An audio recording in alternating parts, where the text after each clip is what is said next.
Our moderator today will also be part of the panel is Stephen Bohannon. He's the co-founder and chief strategy officer at Alchemy. Amber Harson, VP of credit unions at Mambu. We've got Hillary Foster, principal of credit unions at AWS. George Estrada, he's the chief information and technology officer at Rise Credit Union, and of course the founder of Orion Digital Services. We have Rajesh Patil, who's the co-founder and CEO of Digital Align. And Raj Bandaru, the CIO at Connecta Federal Credit Union. If you ever want to know anything about technology, well, here's your crew. Let's give them a round of applause. Okay. Check. I don't know. Oh, ever want to know anything about technology? That's a pretty broad statement there. I would say probably go to ChatGPT for that, and that's what we would do if you asked us. So thanks everyone for joining us today. I've been given the interesting, enigmatic topic of the unknown mystery. So I don't know if it's the unknown mystery of the hidden secrets that nobody knows about. That could be the title, I guess. But really what our job is up here is to kind of prepare people. I was talking to the panel backstage, and really the idea is, there's a lot of things because we all have day jobs, right? So we're all working on the thing that we got to get done this day, this week, this month, this quarter, or this year, in order to hit our annual goals. And because of that, because of this kind of heads down mentality a lot of times, there can be things that take us by surprise. And so we want to be prepared for those things. Now, on the flip side, we don't have unlimited budgets. We're not a mega bank that can take 20, 30, 50, $100 million and go experiment on something. And if it doesn't work, we just write it off and it's no big deal. So we're kind of in this position where we kind of have to almost wait till things are already starting to take traction, but then recognize the moment that they do and be able to act quickly from that. The way I would say, be in a ready stance at all times, so that once you see this is going to take off, you're ready to go.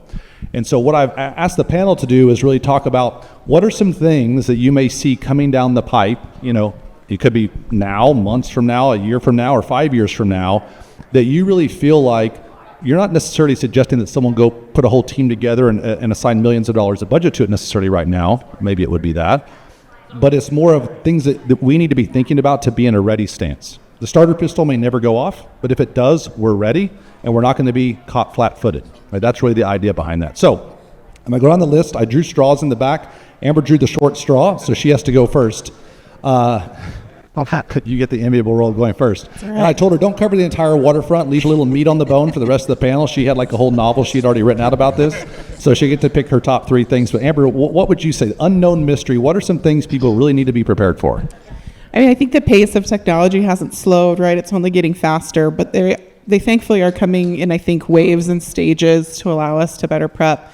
So whether we're thinking about AI and agentic AI, and then how that might evolve into virtual reality or augmented reality services with credit unions, stablecoin and its rise back up to prominence and importance within the credit union space is probably a fast follower to that.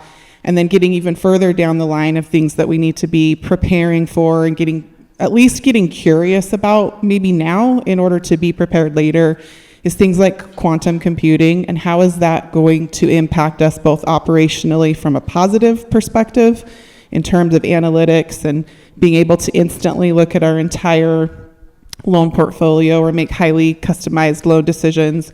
But the risks to that, meaning that our encryption today probably won't be sustainable with quantum computing. It's going to be really easy to now hack that encryption and have that member data compromised. So as credit unions, between ourselves and our partners, how are we thinking about the strategy of post-quantum computing and things like cryptography that can help us protect that member data and their digital identities? So I think there's a lot coming and a lot of things that we can certainly are going to get to spend some time talking about today, but I think those are three pretty big ones.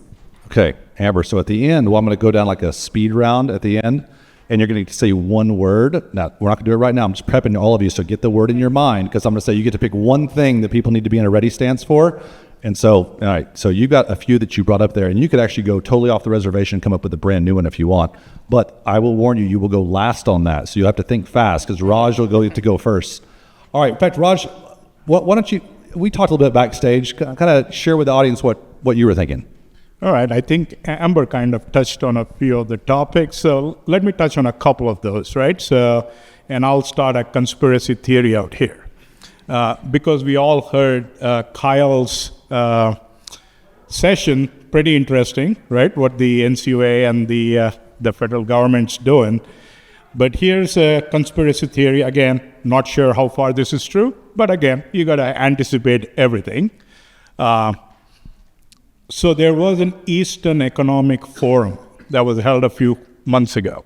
And there was a Russian finance minister who went up on the stage talking to all the heads of governments and several finance ministers across the globe, talking about Project 2025 and talking about stablecoin and gold revaluation. Right? So the idea being, the rumor, or at least the conspiracy theory being, that the US government is going to use stable coin, which is backed by treasuries or the fiat, and eventually devalue it and make the debt go away or reduce the debt. That's the game plan. So having said that, I'm racking my head trying to figure out what the mechanics of that would be. Right? So I've been chat GPTing it and trying to figure out, if I was, in the Treasury or in the Fed, how would I even go about doing that? Apparently it's been done before in the early 20s and 30s, so no idea. But anyway, so that's a risk with stablecoin. Stablecoin is not even backed by FDIC insurance. So what does that do for adoption? Right? So why would I do stable coin if it's not FDIC insured? Again, it's an emerging technology. The underlying crypto or the blockchain technology itself is very compelling from a security risk and fraud standpoint, because, let's talk about risk and fraud. Yeah, every institution is experiencing fraud. Who's not? We're losing millions of dollars in fraud every year. And some of the things we got to think about that Amber just talked about is with quantum compute, which is not that far out, right? So, you'll have commercial quantum compute in less than 2 or 3 years. I mean, you already have quantum compute in cloud, like companies like Rigetti and D-Wave, and some of them are already offering compute in the cloud. So if once it becomes mainstream, you can crack all your encryption codes in less than 5 minutes. All your encryption codes that we use today, which is so pretty standard from a cybersecurity standpoint, could be cracked in less than 5 minutes. Now let's talk about, we talked about stable coins. What's the underlying technology? It's blockchain. Guess what? You can crack even blockchain using quantum compute. So where do you put your trust?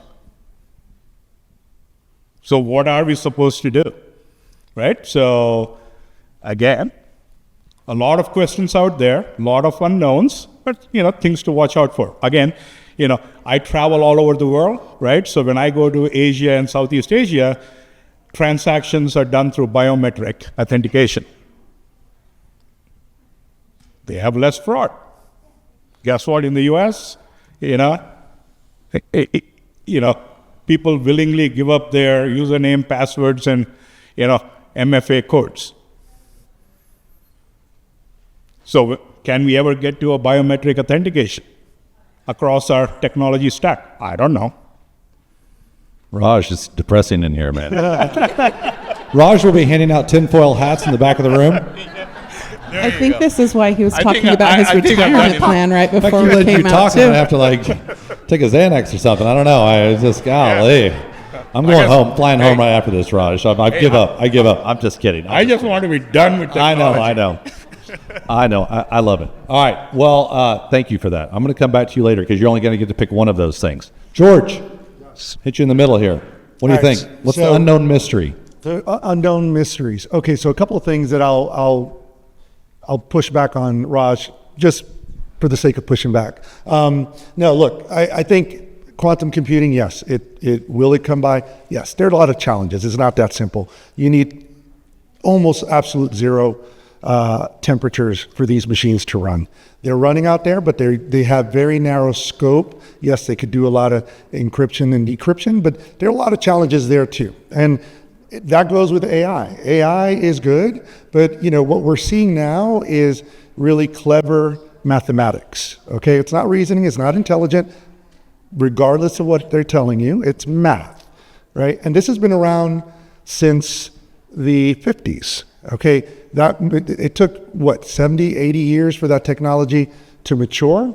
And the interesting thing is that a lot of the algorithms that they're using were written back in the 50s and the 60s. We just didn't have the hardware to run it. And it'll very likely be something similar with quantum, right? Actually, if you look at Amazon and SpaceX and a few others, they're putting a lot of data centers, or they're experimenting with putting data centers in space for that very reason, right? Because of temperatures. Okay, with that said, what I'm looking around the corner, what I think is, and Raj said it, so with all this going on with cryptocurrency and all this stuff, what's happening is that the underlying technology, the blockchain, is getting better and better and better, right? And so what I see is in the near future, a convergence of public blockchain technology, demand for more privacy. So folks are going to start relying on that more. And so where do we position ourselves, right? Because if I have a blockchain, and like you were saying with the biometrics,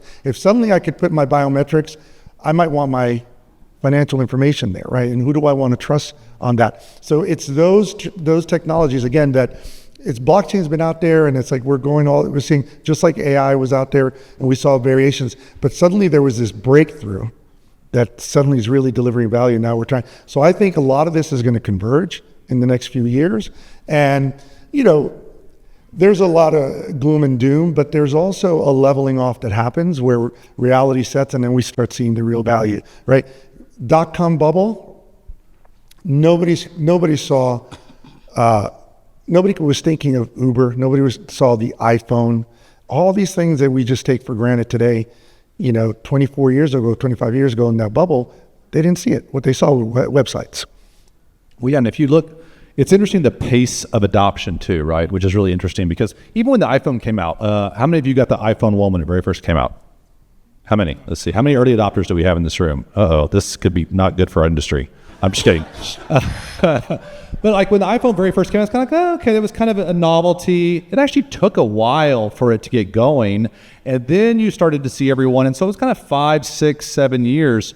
What a watershed moment when ChatGPT was released, right? And you look at the amazing amount of adoption and the amazing amount of investment all of a sudden going into AI infrastructure, the strain on the energy grid and everything else. So I think, I kind of think back to like Blockbuster and Netflix a little bit, where Blockbuster probably thought at one point, we've got time. If the next thing comes along, we'll have time to respond. But what we're seeing is because of how we're connected as a population and global community, when something hits, it can actually take hold so quickly that you really aren't able to respond or you think you can respond, but by that time, the first mover, second mover, or the first through 50th movers already have a major advantage. I think that's the thing, is that don't lull yourself into a false sense of security that you'll have time to respond. You don't need to worry about it until it's well on its way, right? This is not what we're seeing today. Ilya, I'm going to go to you next. There is a crisis in the credit union movement, and it's called demographics. Everyone is aware of the aging member base, and I also want to share a few insights about what the future generation is looking for. Mobile first, mobile only, flexible experiences, and meaning.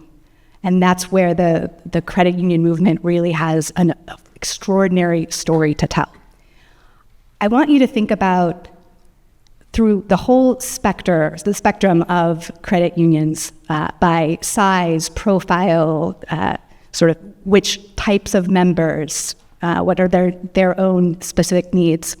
How can your institution be getting rid of technical debt, be getting to a freedom point in your technological choices so that you're ready to meet the next generation and their needs? There is already some impact of the AI revolution in hiring of young people. We know that people, because of the mortgage market and many young people not finding employment, there is going to be sort of a generation of people that don't make the same financial services decisions they used to.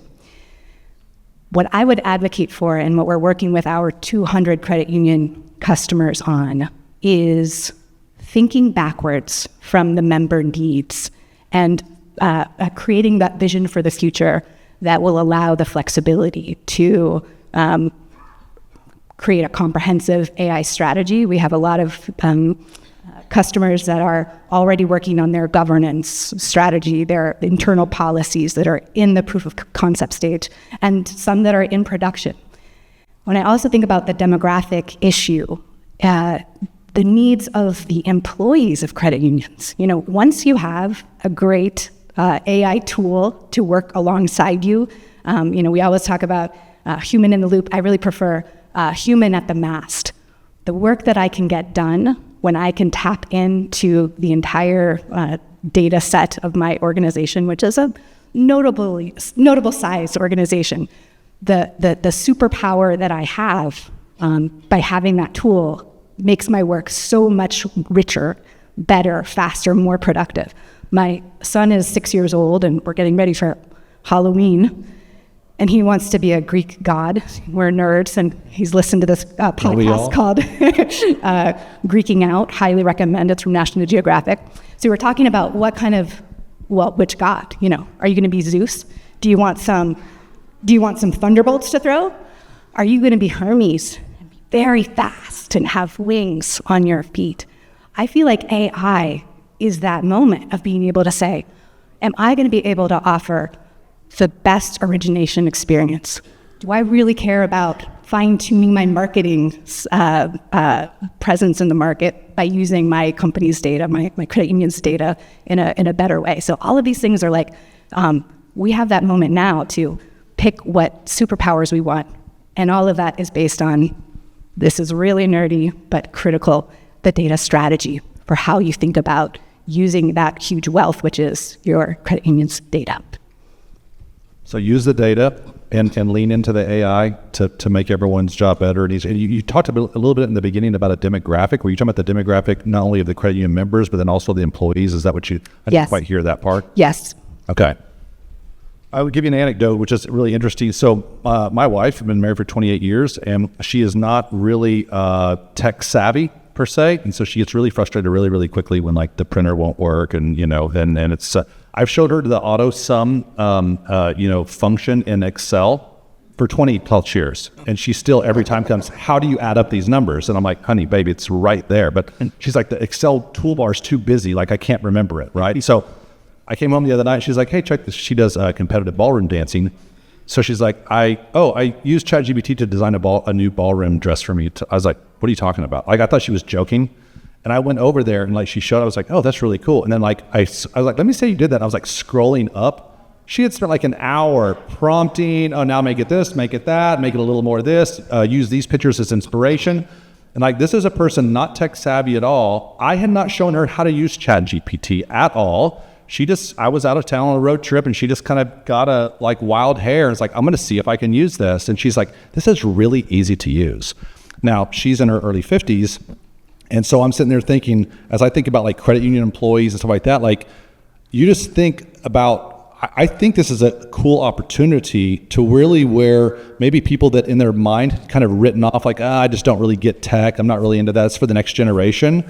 That because of the intuitiveness and easiness and conversational nature of it and stuff like that, that you could almost see a resurgence in tech adoption, leveraging this technology. Because a lot of times, I mean, let's face it, some of the systems and things that we use from a legacy perspective are really hard to use. Trying to train, like you don't want, I mean, I'm going to be stereotypical. It's okay because I'm about to join this club in 3 months.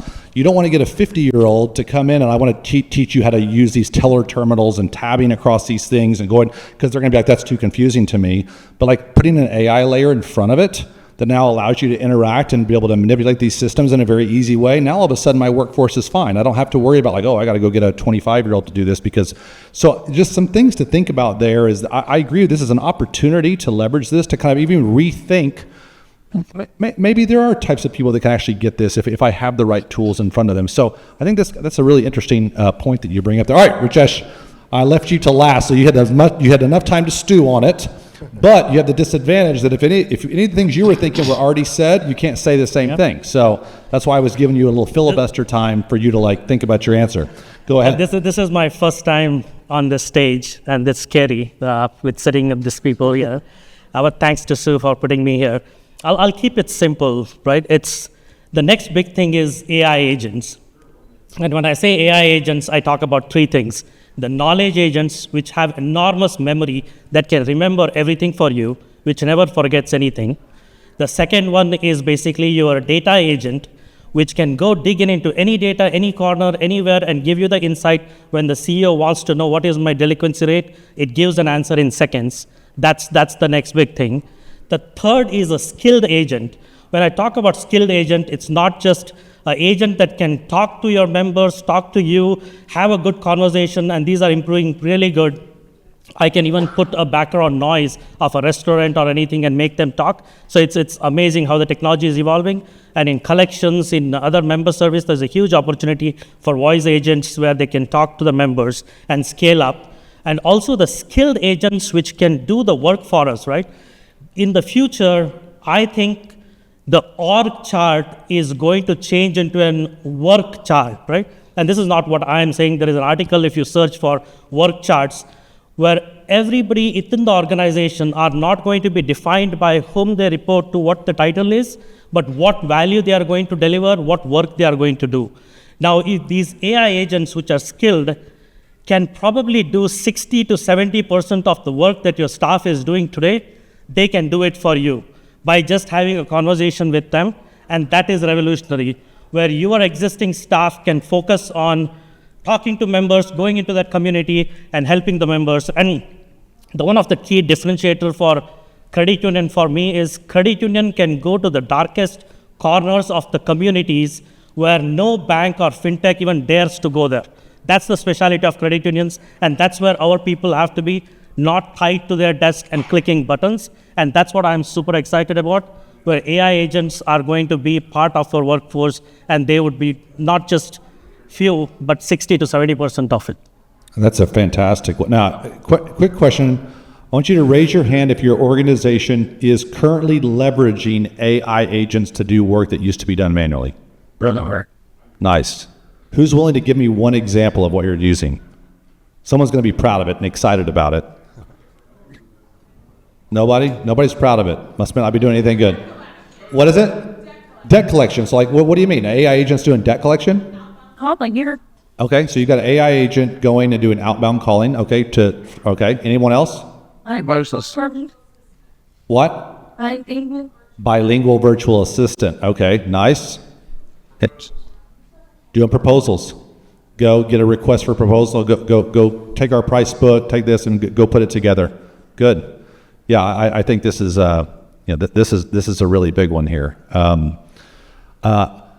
I want to give one example of one, and we'll come back around as well for the one I think will be the most important. But I do think that generally in our society, and I think it will apply definitely in credit unions or financial services, we are going to see such a massive shift towards AI agents, automation, AI created things and content. I mean, have you all seen the stuff with songs that can be created in like literally seconds that sound like they were, off a professional production, some like top, right? Movies, videos, everything. Sue, are you in the room, Sue? If you're not, so 3 years ago, two years ago, I guess 2.5 years ago, I was at May 2020, I made a prediction that the next year, which would have been 24, will be the year that audio and video evidence ceases to be trustable because of deepfake and where it was going. And you guys see, especially probably 25 where it really got there. Where isn't it true now where when you watch something, you go, is that AI? And in fact, now a lot of the media content, like TikTok at the bottom, will say labeled as AI generated. It's amazing, right? That's just today, folks. Think about how fast that happened. So here's my prediction where I think we're going. I don't exactly know how it will impact everyone, but we are going to have such a shift away to all AI created content, communication, whatever, that there's actually going to be an opportunity to be the contrarian to where authenticity will rise tremendously as a premium.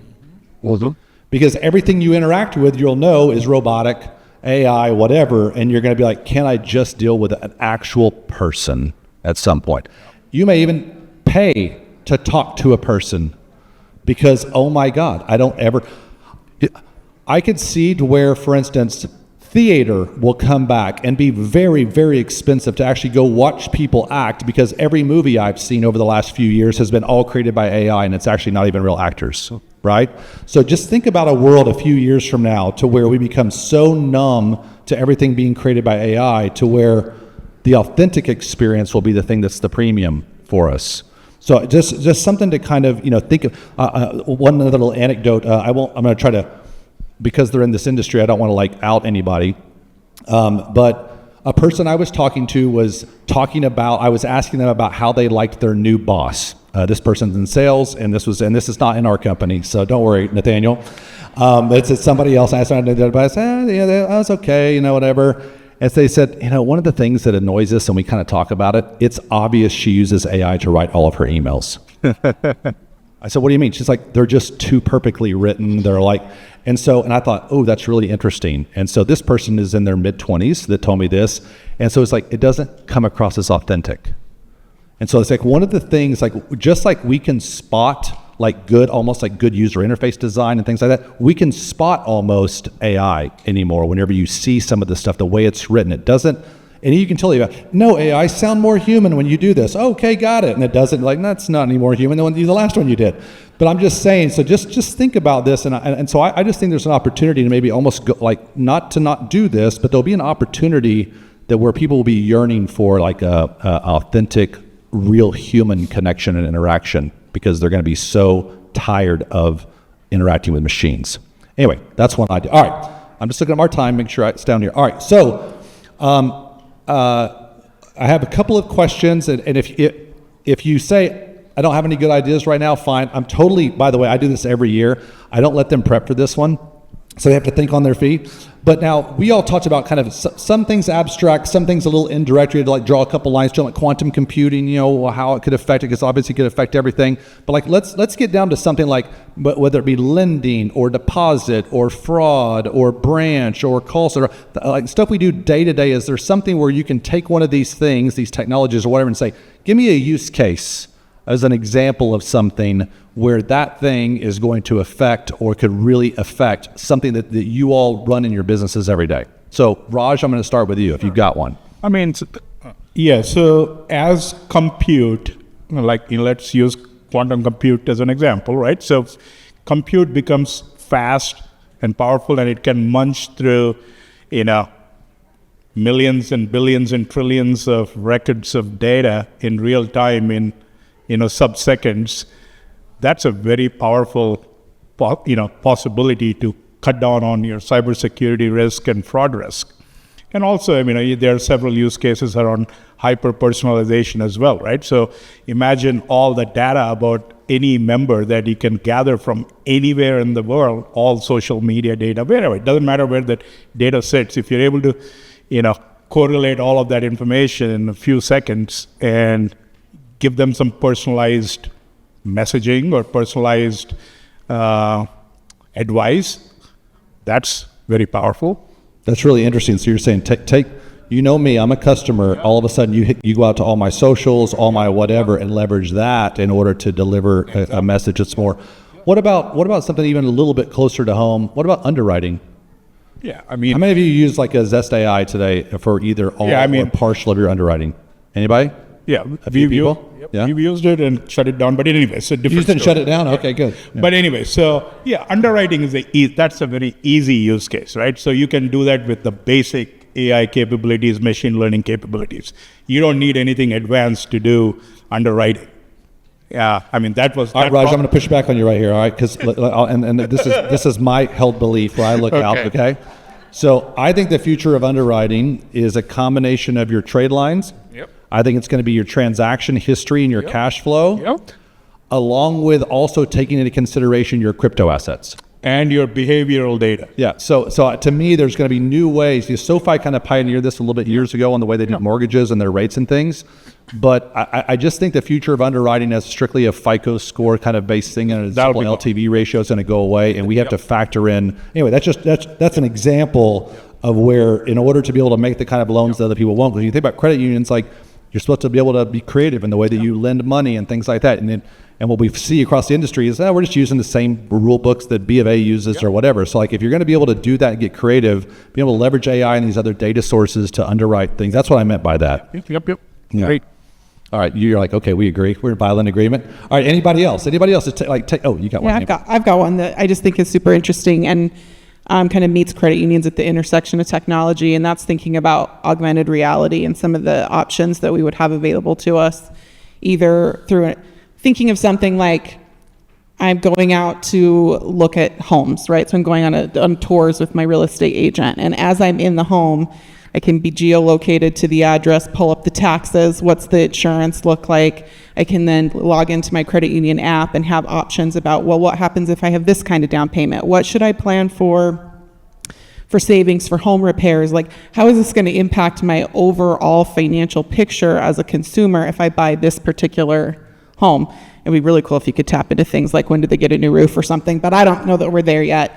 But this kind of options like that, or even thinking about the idea of virtual branches where you have members coming in through a VR headset or, again, some sort of app, and meeting with your agents there and having a personal experience that is still digital. I actually think we're uniquely positioned to be able to make those digital experiences a little bit more personal, because we care about that. We're not just trying to capture the dollar at the bottom. We want the experience to be good. So if we're working with our AI models and we're training those models, we can kind of train some of the tone into that, or power the people that are behind those virtual avatars with the data from the AI to help them make more data-driven decisions or recommendations in really cool and novel ways that particularly younger generations are maybe more apt to adopt over time. Yeah, I think this kind of goes on what we're just saying. We're talking about AI agents, where you'd be in a spot to where you could say, basically, share my account information and my which would have my income information and my savings account balance and everything else, share it with this agent who also then looks at this house I'm looking at and like kind of calculates the affordability for me, tells me the things I could actually cut out in order to afford the house, and everything else. That's getting agents to go do this for you in seconds, right? Anyone else have something they want to add? Something? I would say hyper simulations. In other words, the compute power is going on. If you get to a point where you do get stable and reliable quantum computing, being able to then identify months in advance which members might be headed into some kind of financial distress based on signals from social media, consensus, the market conditions, right? Identifying and saying, okay, you got 30% of your members are work for the government.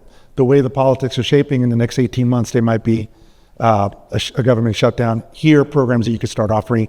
These people are going to be worse off because based on signals on social media, they're either not managing their money as well or their conditions. So that hyper forecasting where you're taking signals from everywhere. Really interesting. Being able to anticipate it. So that's really interesting. Okay, we're almost out of time. So we're going to do the one-word answer. So I'm going to actually start, Amber, I'm going to start with you, because I told Raj I had to start with him, but that was a fake head fake. I had to go last, actually. I know, that was a head fake. All right, so one word, topic, whatever it happens to be, that you'd say, unknown mystery, you need to be in a ready stance for it. I'm going to go stable coin right now. Cool, stable coin. Hillary?